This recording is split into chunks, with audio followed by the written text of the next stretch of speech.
ওরা ভণ্ড, ওরা ধান্দাবাজ, মিথ্যা গল্প সাজানোই ওদের কাজ। তুমি তো বিবেক বুদ্ধি সম্পন্ন মানুষ, আছে তো তোমার লাজ। তুমি কারো নও, তুমি কারো গোলাম নও, দিও না নিজেকে বিকিয়ে। তুমি তোমার মতো হও, চোখ কান খোলা রেখে চলো, সত্য মিথ্যা বুঝতে চেষ্টা করো। ছলনার জালে দিও না নিজেকে জড়িয়ে, সত্যকে আঁকড়ে ধরো।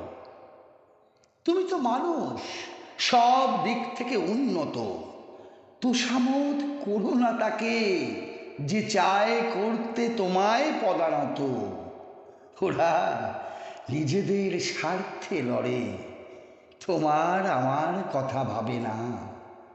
ভাবতো যদি, তবে মানুষ এত কষ্ট পেত না।